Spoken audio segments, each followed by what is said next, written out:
તહેવારના સમયે મીઠાઈના નામે લોકોના આરોગ્ય સાથે ચીડા કરતા વેપારીઓ પર તંત્ર ત્રાટક્યું છે। નફાખોરી માટે નકલી સામગ્રી પીરસતા એકમો પર હેલ્થ વિભાગના સપાટાથી ભારે ફફડાટ વ્યાપી ગયો છે। અમદાવાદના તમામ 7 ઝોનમાં 22 જેટલા એકમો પર રેપિડ કિટથી ચેકિંગ હાથ ધરાયું હતું, જેમાં કાલુપુરમાં કનૈયાલાલ માવાવાળાની કાજુ કતરીમાં ચાંદીના વરખમાં ભેળસેળ સામે આવતા એકમ સીલ કરાયું છે, જ્યારે દરિયાપુરના બાલાજી એકમને અતિશય ગંદકીના કારણે સીલ કરી દેવામાં આવ્યું છે।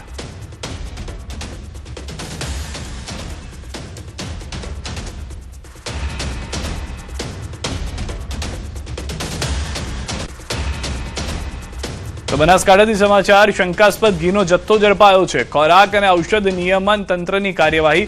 ડીસામાંથી 434 કિલો શંકાસ્પદ ઘી જપ્ત કરવામાં આવ્યું છે। ડીસા માવજત ફૂડ પ્રોડક્ટ્સની તપાસ કરવામાં આવી છે। તપાસ દરમિયાન પેઢી ખાતે શંકાસ્પદ ઘીનું ઉત્પાદન અને વેચાણ થતું હોવાનું સામે આવ્યું છે। તપાસ દરમિયાન પેઢીમાંથી લૂઝ ઘીના નમૂનાઓ લેવામાં આવ્યા છે।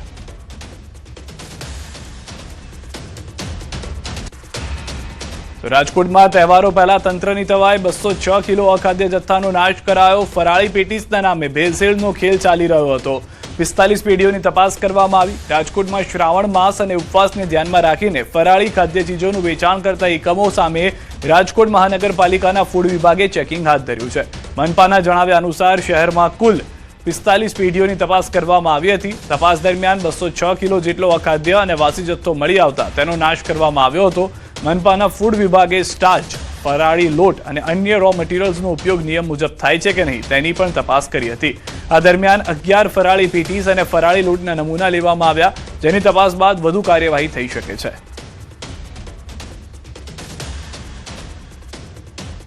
ગત દિવસોમાં જોવા જઈએ તો રાજકોટ મહાનગરપાલિકા દ્વારા કુલ જે છે 45 એકમોની પેઢીઓની તપાસ જે છે એ કરવામાં આવી છે। ખાસ કરીને જે આ ફરાળી આઇટમના ઉત્પાદન કરતા, ખાસ કરીને ફરાળી પેટીસનું ઉત્પાદન કરતા એવી પેઢીઓની જે છે તપાસ કરવામાં આવી છે। એમાં તેમના દ્વારા વપરાશમાં લેવાતા સ્ટાર્ચ પાવડર, જે સ્ટાર્ચનો લોટ, સાથે સાથે અન્ય તેલ અને અન્ય તમામ આઇટમો જે છે એની ચકાસણી કરવામાં આવી છે। જોવા જઈએ તો કુલ જે છે 11 ફરાળી પેટીસ અને ઉત્પાદન કરતાઓ છે ત્યાંથી જે છે લોટના નમૂના લેવામાં આવ્યા છે। તો વડોદરામાં ફૂડ વિભાગનો સપાટો। ખાદ્ય પદાર્થના 19 નમૂના ફેલ થયા છે। 19 નમૂના સબસ્ટાન્ડર્ડ જાહેર।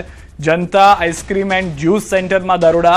રાજભોગ આઈસ્ક્રીમ અખાદ્ય નીકળ્યો। શ્રી રામકૃપા એન્ટરપ્રાઇઝમાં લૂઝ માવો અખાદ્ય મળ્યો। સજાનંદ સુપર સ્ટોરમાં લૂઝ ગોળ અખાદ્ય મળ્યો। કમલા 3 એન્ટરપ્રાઇઝમાં વેનીલા આઈસ્ક્રીમ અખાદ્ય મળ્યો। દયા આઈસ ફેક્ટરીમાં પેકેજ ડ્રિંકિંગ વોટર અખાદ્ય મળ્યું। ન્યૂ મહાલક્ષ્મી સુપર માર્કેટમાં તુવેર દાળ અખાદ્ય મળી છે। શ્રીનાથજી ડેરી ફાર્મમાં પનીર અખાદ્ય મળ્યું છે। શેટ્ટીસ કિચનમાં રવા ઘી, પૌડી ઢોસા અખાદ્ય મળ્યા છે। શ્રી સાઈ સુરતી ઢોસા, પાવભાજી એન્ડ ચાઇનીઝમાં પનીર અખાદ્ય મળ્યું છે। ગુજરાત આઈસ્ક્રીમ એન્ડ ગુલ્ફીમાં રોઝ કાજુ દ્રાક્ષ ફ્લેવર આઈસ્ક્રીમ અખાદ્ય મળ્યો છે। અમૃતસરી કુલચામાં ફ્રેશ પનીર મીડિયમ ફેટ મળ્યું છે। મૃદા 12 એન્ટરપ્રાઇઝમાં આઈસ્ક્રીમ બ્લેક કરંટ અખાદ્ય મળ્યો છે। Bhanu sales package drinking water અખાદ્ય। અનામિકા એન્ટરપ્રાઇઝમાં રોસ્ટેડ બદામ અંજીર આઈસ્ક્રીમ અખાદ્ય। અર્બન વેન્ચર્સમાં લૂઝ પનીર અખાદ્ય। માધવજી મસાલા મિલમાં લૂઝ હળદર પાવડર અખાદ્ય। માતેશ્વરી આઈસ્ક્રીમ પાર્લરમાં વેનીલા આઈસ્ક્રીમ અખાદ્ય। શિવ રાજકોટવાળામાં લૂઝ સેવ અખાદ્ય। શ્રી જનતા આઈસ્ક્રીમ એન્ડ જ્યુસમાં રાજભોગ આઈસ્ક્રીમ અખાદ્ય જાહેર કરવામાં આવ્યા છે। અન્ય સમાચારો પર નજર કરીએ। બનાસકાંઠામાં ફરી કોંગો ફીવરનો કહેર આખોલ ગામે જોવા મળી રહ્યો છે। યુવકમાં કોંગો ફીવરના લક્ષણ દેખાયા છે। યુવકને સારવાર માટે અમદાવાદ હોસ્પિટલમાં ખસેડાયો છે। આરોગ્ય વિભાગે યુવકના સેમ્પલ લઈ તપાસ અર્થે મોકલ્યા છે। મારા બાબલાને ડીસા દાખલ કર્યો હતો, પછી એને તબિયત ઠીક નથી, પછી મેં અમદાવાદ પકડ્યો। પછી મેં એને તબિયત તારી સારી છે, અમદાવાદ રિપોર્ટ સારા આવ્યા છે। પછી મેં રિપોર્ટ સારા આવ્યા છે। પછી આ કાલપુરના ડૉક્ટર આવ્યા હતા, મને ધન્યવાદ, બહુ સારા કહેવાય। રાજ્યમાં સ્વાઇન ફ્લૂનો કહેર। રાજકોટ અમદાવાદમાં સ્વાઇન ફ્લૂના શંકાસ્પદ કેસ। બંને શહેરમાં બે શંકાસ્પદ કેસ નોંધાયા છે। આરોગ્ય મંત્રી પ્રફુલ પાનસેરિયાનું નિવેદન। તમામ સિવિલ સુપ્રિન્ટેન્ડન્ટ સાથે વીસીથી બેઠક। દવાનો પૂરતો જથ્થો રાખવા સૂચના અપાઈ। શંકાસ્પદ કેસોની બારીકાઈથી તપાસ શરૂ। સ્વાઇન ફ્લૂથી ગભરાવાની જરૂર નથી। કાલે જ અમારી મહત્વપૂર્ણ મીટિંગ થઈ ચૂકી છે। તમામ સિવિલ સુપ્રિન્ટેન્ડન્ટ અને ગવર્મેન્ટ હોસ્પિટલમાં આની જાગૃતતા માટેની વિડીયો કોન્ફરન્સ પણ પૂર્ણ કરવામાં. દરેક જગ્યાએ શંકાસ્પદ કેસ હોય તો તુરંત જ એનું નિદાન થાય.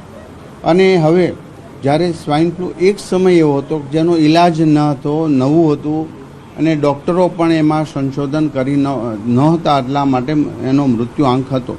પરંતુ આજે સંપૂર્ણપણે કંટ્રોલમાં છે, કોઈ ગભરાવાની પણ જરૂર નથી.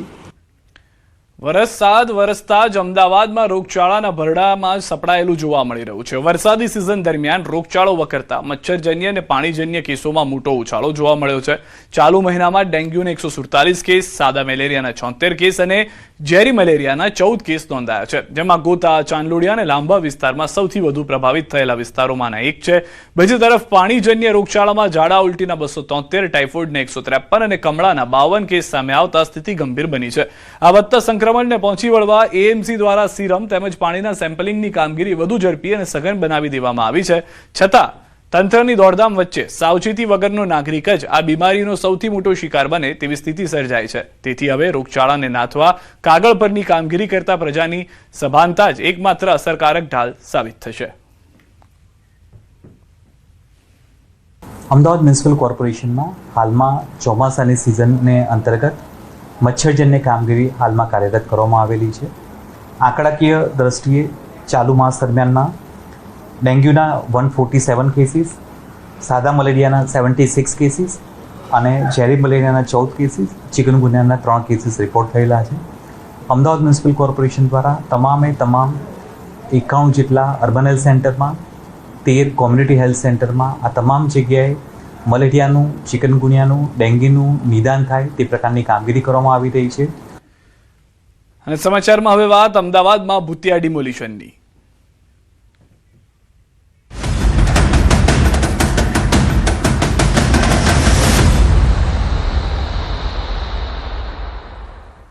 અમદાવાદમાં ભૂતિયા ડિમોલિશનનો મામલો. કોંગ્રેસ પક્ષના કાઉન્સિલરોએ નોંધાવ્યો છે વિરોધ. એએમસીની સામાન્ય સભામાં પોસ્ટર સાથે વિરોધ. એજન્સીઓ સામે પોલીસ ફરિયાદની કોંગ્રેસની માંગ છે. ડિમોલિશન એજન્સીનું લાયસન્સ રદ કરવાની પણ માંગ છે. મેયરની અધ્યક્ષતામાં મળી છે સામાન્ય સભા.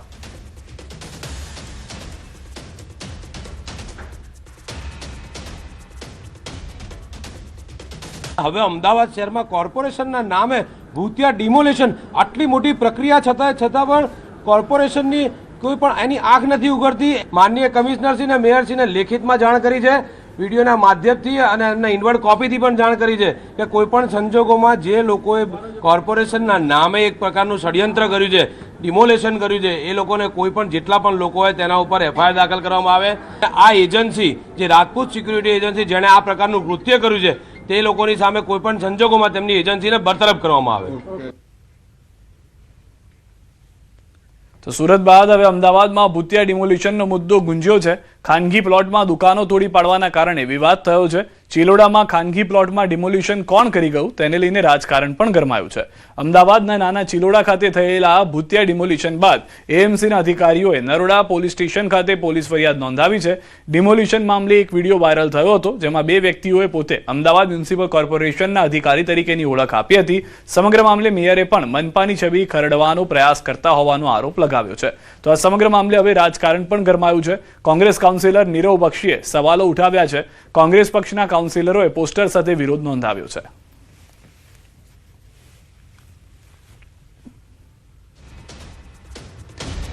મેયર હિતેશ બારોટની ન્યૂઝ 18 સાથે વાતચીત. ભૂતિયા ડિમોલિશન મામલે મેયરનું નિવેદન. ડિમોલિશનમાં મનપાને કઈ લેવા દેવા નથી. મનપાની છબી ખરડવાનો પ્રયાસ છે, જેના દ્વારા દુકાન તોડી નાખવામાં આવી એ આરોપી રાજપૂત સિક્યુરિટી એજન્સી છે. વધુમાં મેયરે કહ્યું કે નરોડા પોલીસ સ્ટેશનમાં આ મામલે કાનૂની પગલાં લેવાયા છે.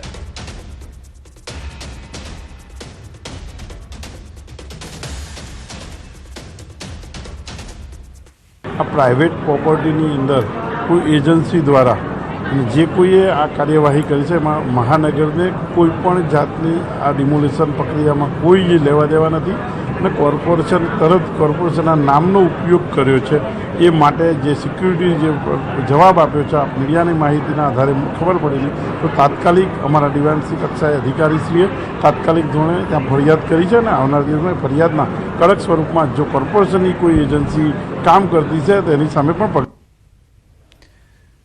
તો અમદાવાદના નાના ચિલોડા ખાતે થયેલ ભૂતિયા ડિમોલિશન બાદ એએમસીના અધિકારીઓએ નરોડા પોલીસ સ્ટેશન ખાતે પોલીસ ફરિયાદ નોંધાવી છે. ડિમોલિશન મામલે એક વિડીયો વાયરલ થયો હતો, જેમાં બે વ્યક્તિઓ પોતે અમદાવાદ મ્યુનિસિપલ કોર્પોરેશનના અધિકારી તરીકેની ઓળખ આપી હતી. આ બંને વ્યક્તિઓ હકીકતમાં એએમસીના કર્મચારી કે અધિકારી ન હોવાનું સામે આવ્યું હતું. કોર્પોરેશનને બદનામ કરવા બદલ આ બંને શખ્સો રાજેશ અને કમલ વિરુદ્ધ પોલીસ ફરિયાદ નોંધાવી છે. નરોડા પોલીસે ફરિયાદ નોંધી વધુ તપાસ શરૂ કરી છે. એએમસીના અધિકારી શ્રી દ્વારા ફરિયાદ